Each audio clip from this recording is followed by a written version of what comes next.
Magandang araw mga kabole. So, nandito na nga po tayo sa playoffs kabole dito sa ating pong Commissioner's Cup. I hope nag-enjoy po tayong lahat kabole. Pero pag-usapan muna natin ang ating free agency kasi maraming teams malamang maghanap po sa free agency at napakalalim po nito. Okay, ibibigay po natin yung top 10 free agent po natin. So, hindi pa na-subscribe, pakipindot naman po yung subscription button. So, of course, na-eliminate na nga po ang TNT at nung nakausap si Coach Joles, one reason, which I actually agree, is injury. And I agree actually kabola, malaking factor talaga yung injury, di ba? Sobrang dami nilang injury, nawala pa yung Mikey Williams kabola. So overall, that is actually a valid reason and I believe and I hope na mayroon pa pong chance ulit si Coach Joles next tournament, pero titignan natin yan. Now, I hope napanood din po natin yung exciting po na triple overtime game between Meralco and Phoenix. By the time na na-post siguro ito kabola, malamang tapos na yung series, ano?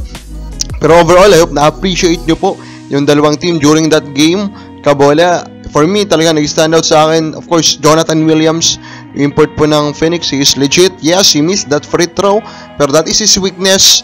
Pero even if you consider that weakness kabola, if you assess his overall impact, he is still a monster.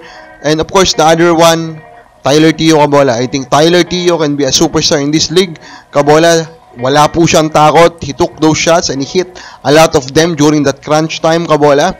And he even had that good assist kabola. So I think he is a big time player. I'm not saying that he is big games James Yap kabola, pero I mean with that looks kabola, he can be a superstar moving forward. Check muna tayo sa mga comments before tayo pumunta sa top 10 free agent natin. Nagpapa-shoutout ulit Ronald Berbusidad, number 1 out po natin yan na shoutout. And then Dionisio Mercado, sabi niya, ibig niyo sabihin ay di kaya ng Ginebra ang Northport kung hindi siya nagpapatalo? Ganun po bang ibig niyo sabihin? Hindi po, sir. Kabola, hindi yan yung ibig sabihin natin. Ang gusto lang naman natin ibig sabihin, kabola, is kumbaga wala pong kalatoy-latoy na pag-isipan ito, knowing nga po yung stance po ng Northport, diba? Kumbaga napakadali po niyang i-predict, kabola. Pero if we look at it objectively, kahit hindi pa yun ipinafactor, of course, Ginebra pa rin po ang magiging prediction natin, kabola. Now, ito na yung ating top 10 free agent. Number 10 natin, JR Kinyahan kabola. There's a strong rumor about the interest of San Miguel, pero hindi pa rin nila kinuha kabola. Maybe sobrang danda na lang ni JR, pero overall this guy can still play, I think, and he is a veteran. Number 9 natin, Arwin Santos. Speaking of San Miguel, here is their legend, is still available. They can get him for free kabola, kaya nakakapagtaka kung bakit hindi pa rin po nila kinukuha, diba? Especially ngayon napapunta na sila ng playoffs. Maybe there's something that happened actually when they traded him, di lang natin nabalitaan. Number 8 natin, Chris Porter. Nakakapagtaka ito sa akin na hindi pa po siya nabibigyan pa ng isa pang opportunity, knowing that this guy is a modern big man, and modern big man kabola is the name of the game right now kabola. So I hope they will be given a chance. Number 7, Paul Barilla. I think injured siya kaya siya pinakawalan ng TNT, pero kung healthy na po siya, this guy deserves a shot. His defense pa lang is maganda na po yung impact sa team mo. Number 6 natin, big man, Joseph Gabayni kabola. So Gabayni, pinili niya po na maglaro po sa MPBL, pero of course, the right is still with Terra Firma, pero madali na lang po yung pag-usapan if there is a trade kabola, and I think he deserves to be playing in the PBA. Number 5 natin, Kevin Racal kabola. Racal, this guy is legit. Yes, I know, marami po siyang hater po sa inyo kabola, especially mga fans ng Alaska at Converge, kasi palagi po siya nabibigyan ng minuto. Pero merong rason kung bakit siya nabibigyan ng minuto. This guy can defend.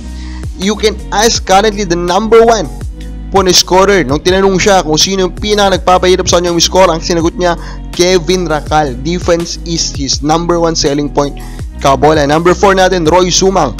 So Sumang, pinili din po maglaro po sa MPBL kabola, pero he can still return in the PBA. Of course, he is a magnificent scorer. Sobrang hirap po makahanap ng mga tulad niyang player, someone who can bend the defense with his ability to hit far 3-point shots. Number 3, Barkley Ibonya. Isa na naman pong big man. Yes, undersized, but the guy is credible on both ends of the court. Very hardworking kabola. He can be a part of a rotation malamang kasi sobrang hardworking niya. Number 2, Aljon Mariano kabola. So Mariano, of course, Ginebra fans knows this guy kabola. He is a defensive monster kabola. Hindi naman siya ata injured, so nakapagtaka kung bakit hindi po siya pinagsasayin pa po ng ibang teams kabola, or di pa siya kawalan literal po ng Ginebra, diba? Number 1, Enjo Serrano, still my guy. kabola. I know that yung rights siya nasa Phoenix, pero malamang madali na lang po pakiusapan yung Phoenix kung magkaroon po ng at least fair na trade, kabola. And of course, may connection yan sa Converge. Kabola, sa palagay mo, sino ang dapat kunin po ng favorite team mo? Comment lang po sa baba.